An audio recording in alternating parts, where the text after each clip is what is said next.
चलिए स्टूडेंट्स, आज का लेसन शुरू करते हैं। आज का वीडियो शुरू करते हैं। तो आज का वीडियो शुरू होता है ही आस्क्ड परमिशन टू स्टे।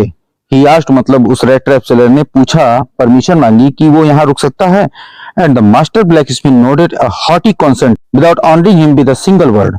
और जो मास्टर ब्लैकस्मिथ था, जो मुख्य लोहार था, नोडेड मतलब सिर हिलाया, ए हॉटी कंसेंट जो कि मतलब एक घमंड से भरी हुई स्वीकृति थी। हॉटी का मतलब घमंड से भरी हुई, एरोगेंट, और कॉन्सेंट का मतलब स्वीकृति यानी परमिशन, यानी एरोगेंट परमिशन उसने दे दी हॉटी कॉन्सेंट।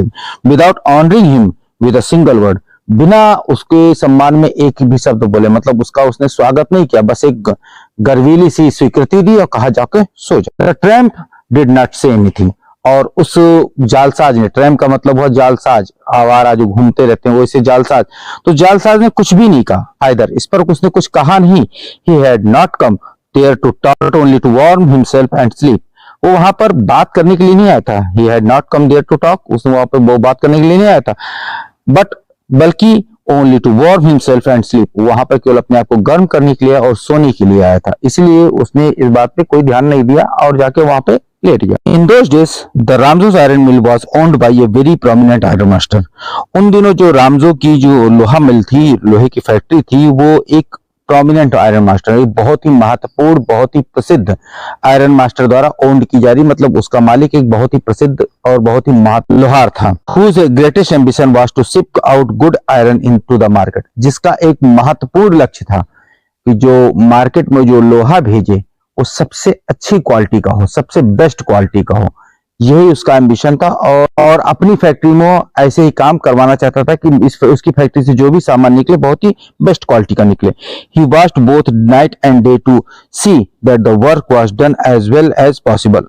और वो दिन रात यानी डे एंड नाइट, सुबह शाम दिन रात, मतलब उसकी देखरेख करता था, मतलब वहां रुकता नहीं था, आता जाता रहता था, काम की जो है निगरानी किया करता था, इसलिए that the work was done, जितना भी काम हो एज वेल एज पॉसिबल, जितना भी काम हो, बेस्ट काम हो, अच्छा काम हो, इस बात की वो हमेशा निगरानी किया करता था। And at this very moment he came into the forge, और इसी क्षण वो फोर्ज में यानी उस अपनी भट्टी में, अपनी फैक्ट्री में काम को देखने के लिए इसी क्षण वो आया। On one of his nightly round of inspection, naturally स्वाभाविक रूप से the first thing he saw was the tall ragamuffin who had eased his way so close to the furnace that steam rose from his wet rags.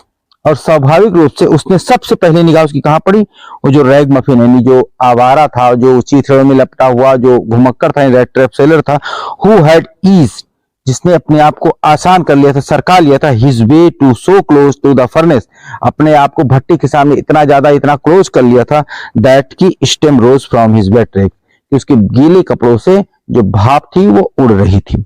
The iron master did not follow the example of the black Smith.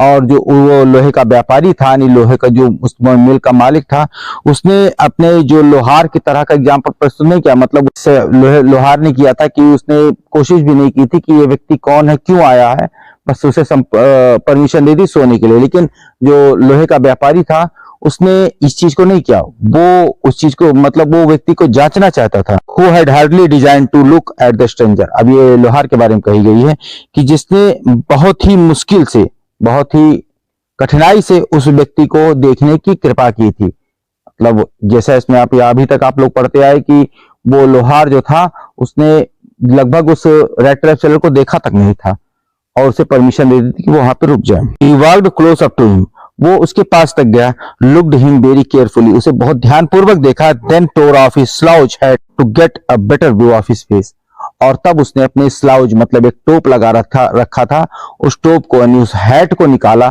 जिससे कि उसका चेहरा एकदम साफ साफ उसे दिख सके। But of course it's you Niels Olf, he said, how you do look, मतलब ये क्या वास्तव में तुम ही हो नील्स ओल्फ, ही सेड, उसने कहा, उसने उस व्यक्ति को, उस रेड ट्रैप सेलर को देखते ही ये बात कहे कि नील्स ओल्फ, क्या ये तुम ही हो, और तुम कैसे लग रहे हो, तुम कैसे दिख रहे हो, मतलब उसे लगा कोई उसका परिचित व्यक्ति है, तो उसने उसी हिसाब से उससे ट्रीट किया, उसे लगा कि ये व्यक्ति उसका मतलब जानकार, उसका दोस्त है।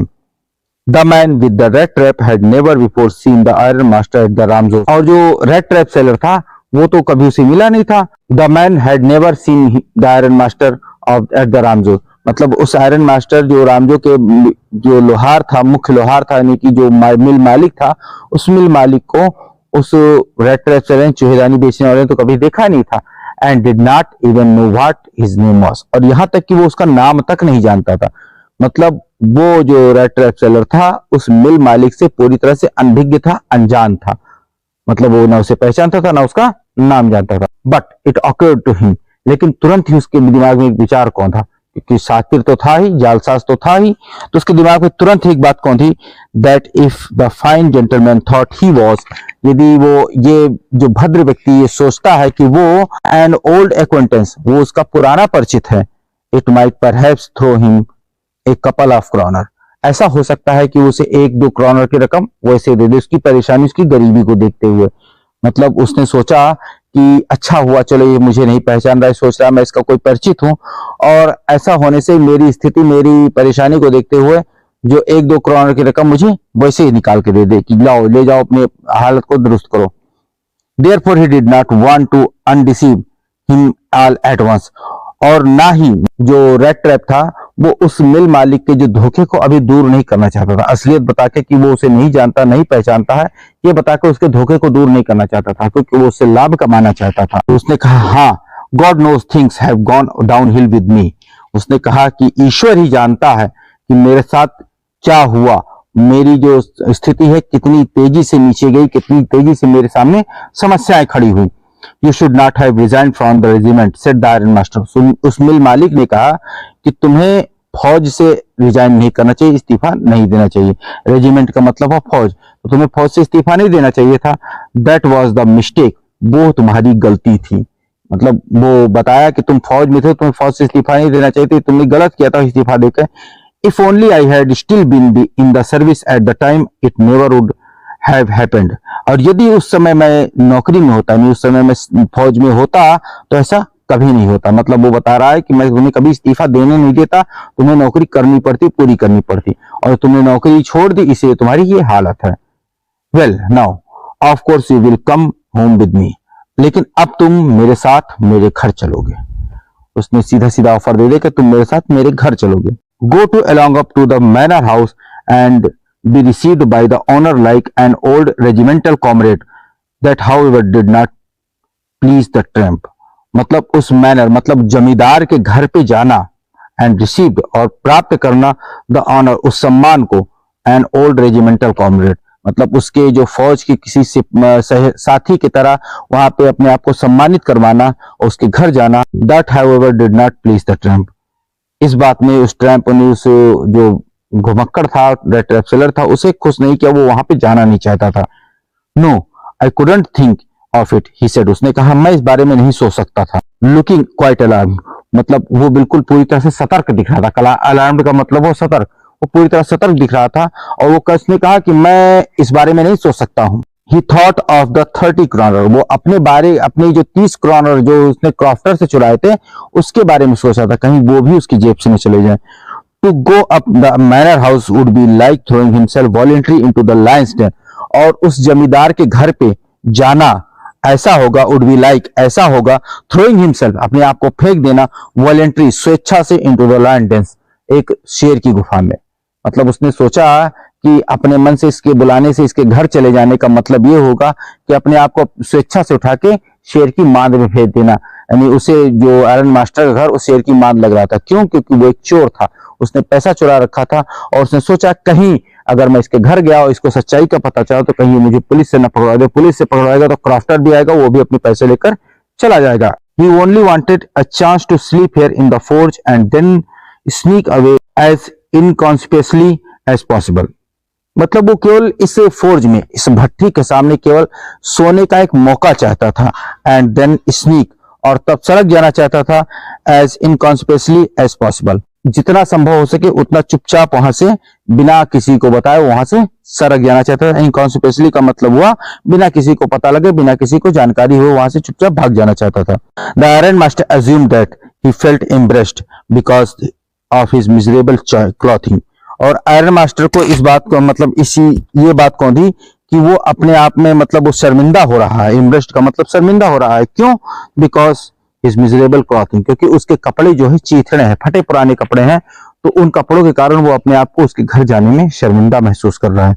Please don't think that I have such a fine home that you can not show yourself. उसने कहा कि कृपया इस बारे में मत सोचो कि मेरे पास इतना घर है, इतना अच्छा घर है, इतना बढ़िया घर है कि तुम उस घर में नहीं जा सकते हो, तुम अपने इस कपड़ों के साथ मेरे किसी भी घर में चल सकते हो, तुम मेरे साथ मेरे घर निसंकोच निस्संदेह होकर चल सकते हो। He said, उसने कहा एलिजाबेथ इज डेड, एलिजाबेथ मर चुकी है, and you may already have heard, जैसा कि तुमने पहले ही सुन रखा होगा कि एलिजाबेथ यानी उसकी पत्नी का नाम एलिजाबेथ था, और उसने कहा कि तुमने सुन ही रखा होगा कि मेरी पत्नी जो एलिजाबेथ है वो मर चुकी है। माई बॉयज आर अब्रॉड, मेरे जो बच्चे हैं वो विदेश में रहते हैं, and there is no one at home expect my oldest daughter and myself, और मेरे घर पे मेरी सबसे बड़ी बेटी और मेरे अलावा और कोई नहीं रहता, नहीं हम दोनों ही पूरे घर पे अकेले हैं।